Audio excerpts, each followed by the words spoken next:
Coba bayangkan, kamu dikasih kunci mobil golf tua, tapi kamu malah bawanya ngebut di jalan tol dan lagaknya kayak lagi nyetir Ferrari. Wah, bahaya banget sih itu. Iya kan? Nah, bedah kasus kita hari ini bakal lihat fenomena yang persis kayak gitu. Kita punya tumpukan sumber berita viral nih dari Depok, di mana keluarga seorang ketua RT, rukun tetangga ya, itu menuai kemarahan publik. Iya, karena bertindak semena-mena dan arogan itu ya. Bener banget. Misi kita sederhana sih. Buat kamu yang lagi dengerin, kita bakal bongkar misteri psikologis kenapa jabatan sosial tingkat paling bawah sekalipun bisa memicu semacam sindrom penguasa mutlak. Menarik. Oke, mari kita bedah ini. Pemicunya itu video viral pas anak seorang ketua RT terekam ngamuk-ngamuk setelah diduga ketahuan pacaran sampai jam 2 pagi di lingkungannya sendiri. Nah, hal yang paling menarik di sini adalah kemarahan si anak itu. Dia ngamuk bukan karena ngerasa bersalah udah ngelanggar aturan jam malam loh. Oh, terus karena apa dong? Lebih karena dia merasa tersinggung. Kayak wilayah kekuasaannya tuh diusik. Ini fenomena di mana identitas ayahnya sebagai penguasa lokal malah melebur ke dalam ego si anak. Tapi tunggu sebentar. Saya mau main devil's advocate nih. Menjadi ketua RT itu kan tugas sosial ya. Iya, kerja sosial murni seringnya. Capek, seringkali nggak digaji, terus harus siap dibangunin tengah malam buat urus KTP atau melerai warga yang lagi berantem. Secara psikologis wajar nggak sih kalau keluarganya ngerasa mereka berhak dapat sedikit privilege atau kelonggaran aturan gitu? Justru di situ letak bahayanya. Pas seseorang ngerasa udah berkorban besar, kayak kerja 24 jam tanpa gaji gitu, otak mereka tuh seringkali nyiptain semacam kredit moral. Mereka ngerasa punya tabungan poin kebaikan yang, ya gitu, seolah ngizinin mereka buat ngelanggar aturan-aturan kecil. Oh, paham. Kayak merasa pantas dimaklumi gitu ya? Persis.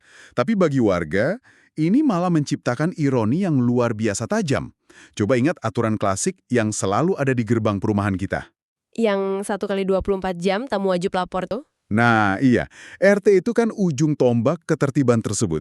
Ketika sang penegak aturan justru biarin keluarganya keluyuran sampai jam 2 pagi dan malah marah pas ditegur, warga tuh nggak ngelihatnya sebagai hak istimewa. Tapi lebih ke pengkhianatan mandat dasar ya jadinya. Betul banget. Makanya, karena secara tatap muka, warga mungkin segan atau canggung buat negur langsung sosok RT yang megang urusan administrasi mereka, perlawanan itu akhirnya pecah di tempat yang sama sekali nggak punya hierarki, di internet. Iya, warganet langsung ngehujani kasus ini pakai komedi dan sarkasme kan?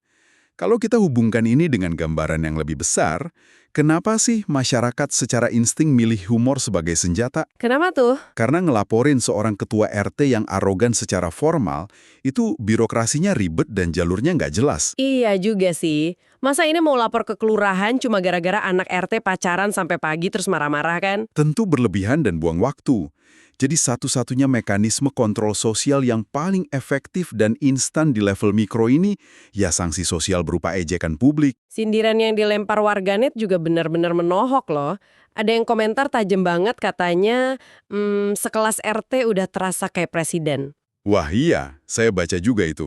Bahkan ada yang nyindir kalau lihat kesombongannya, mereka kira anak RT itu adalah seorang CEO, padahal baru jadi RT aja udah berlagu. Fenomena ini menjelasin dengan sangat sempurna apa yang disebut sebagai sindrom diktator mikro. Kenapa jabatan sekecil ini bisa bikin orang bertingkah layaknya tiran? Jawabannya ada pada jarak kekuasaan. Maksudnya karena dia dekat banget sama keseharian warga gitu ya? Tepat. Seorang RT mungkin nggak punya tentara atau anggaran triliunan, tapi dia punya kendali mutlak atas kehidupan sehari-hari tetangganya.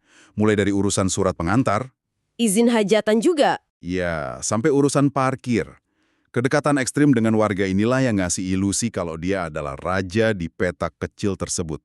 Dan ketika warganet merespon dengan nyebutnya CEO atau presiden, mereka secara cerdas tuh lagi menelanjangi ilusi kebesaran itu. Memaksa si pelaku melihat betapa absurdnya arogansi mereka ya. Bener banget. Jadi yang kita pelajari dari sumber-sumber ini ngebuktiin kalau internet sekarang berfungsi sebagai sistem penyeimbang yang radikal buat kamu, buat kita semua. Ketika pejabat lokal di tingkat paling bawah bertingkah semena-mena, ribuan orang asing di dunia maya bakal bersatu buat ngingetin di mana posisi asli mereka. Iya. Ingat, mobil golf tetap mobil golf. Jangan dipakai ngebut di jalur cepat dong.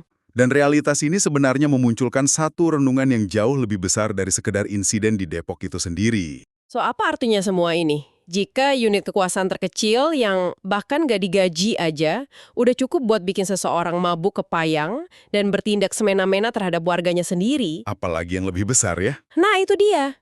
Apa yang sebenarnya hal ini katakan soal gimana kekuasaan secara fundamental mengubah dan merusak psikologi manusia kalau nggak diawasi secara ketat oleh komunitasnya? Sebuah pemikiran yang bisa kamu bawa tidur malam ini.